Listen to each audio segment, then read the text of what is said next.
அங்கிருந்து வந்தான். வந்து சுக்ரீவனோட சண்டை. சுக்ரீவன் அசடு அவங்ககிட்ட மாட்டி விட்டான். என்ன பண்ணிவிட்டான் தெரியுமா சுக்ரீவனை? சுக்ரீவனா சின்ன குழந்தை இல்லை, அவன் பெரிய மலை மாதிரி இருப்பான். அவன் அப்படியே பிண்டமா பிடிச்சி கையில தூக்கிட்டான் கும்பகர்ணன். அது என்ன கும்பகர்ணன் பெரிய யந்திரம் மாதிரி இருக்கான், தூக்கிட்டு போயிட்டான்.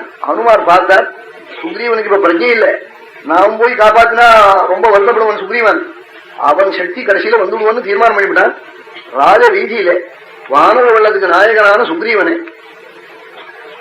கும்பகர்ணன் தூக்கின்னு போயிட்டு இருக்கான். ராட்சச ஸ்திரீகள்லாம் சந்தனம் பன்னீரை கரைச்சு கும்பகர்ணன் தலையில கொட்டினார். அது சுக்ரீவனுக்கு சைத்தியோபச்சாரம் பண்ணா போல ஆயிடுது.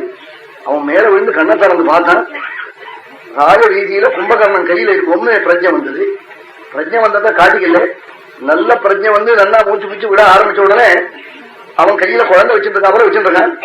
குபீர்னு ரெண்டு கையாலையும் கும்பகர்ணனுடைய ரெண்டு காலையும் அப்படியே பிச்சு எடுத்துனான்.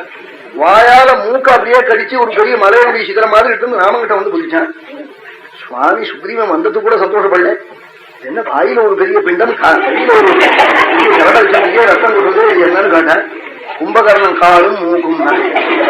என்ன சுக்ரீவானா இதெல்லாம் எங்க ஜாதி வழக்கம்னா, நாங்க இப்படி பண்ற வழக்கம்னு. காளிதாசன் எழுதினா அவன் அக்காவுக்கு சமானமா இவனையும் பண்ணிவிட்டான் சுக்ரீவன்.